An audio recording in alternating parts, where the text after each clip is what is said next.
بسم اللہ الرحمن الرحیم۔ کسی بھی حادثے یا بیماری کی حالت میں خون کی منتقلی نے جدید دور کی طب کو بدل کر رکھ دیا ہے۔ اگر کبھی کسی آپریشن یا حادثے کے بعد مریض کو خون کی ضرورت ہو تو خون کے عطیہ کی مدد سے اس کی جان بچائی جا سکتی ہے، لیکن ہر ایک خون کی منتقلی نہیں کی جا سکتی ہے۔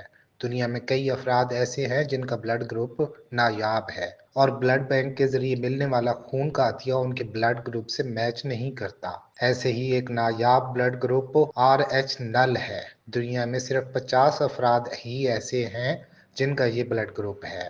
کسی حادثے یا بیماری کی صورت میں ان افراد کو خون کا ملنا نہ ہونے کے برابر ہے۔ اس لیے R H null blood group والے افراد کو کہا جاتا ہے کہ وہ اپنے خون کی بوتل محفوظ کر کے رکھیں۔ لیکن نایاب ہونے کے ساتھ ساتھ یہ خون مختلف وجوہات کے سبب بہت قیمتی ہے۔ ریسرچ اور طبی کمیونٹی عموماً اسے گولڈ بلڈ کہتی ہے۔ اس بلڈ گروپ کی ایک خوبی یہ ہے کہ یہ عالمی سطح پر خون منتقل کرنے میں بھی مدد کر سکتا ہے، کیونکہ سائنسدان مدافعت کے مسائل پر قابو پانے کے لیے مختلف طریقے تلاش کر رہے ہیں جو عطیہ کردہ خون کے استعمال کو محدود کرتا ہے۔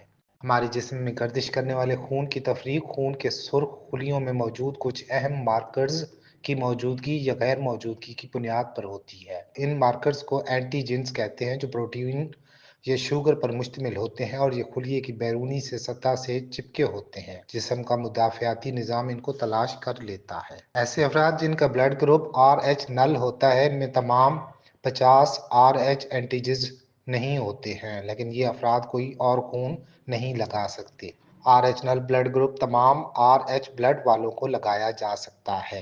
یہ O type R H null خون کو انتہائی قیمتی بناتا ہے کیونکہ کئی افراد یہ خون استعمال کر سکتے ہیں۔ ہنگامی حالات میں جب مریض کا بلڈ گروپ معلوم نہ ہو، type R H null blood لگایا جا سکتا ہے کیونکہ اس میں ری ایکشن ہونے کا امکان کم ہوتا ہے۔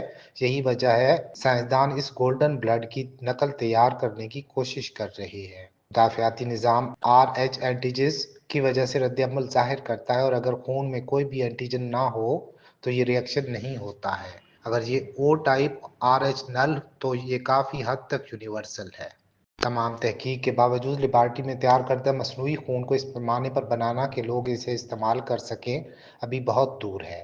اس میں ایک مسئلہ یہ بھی ہے کہ اسٹیم سیلز بھی میچور ریڈ بلڈ سیلز میں نمو پاتے ہیں۔ جسم میں خون کے سرخ خلیے ریڈ بلڈ سیلز بون میرو کے سٹیم سیلز سے تیار ہوتے ہیں جو ان کی نشو و نما کے طریقہ کار کی رہنمائی کے لیے پیچیدہ سگنلز پیدا کرتے ہیں۔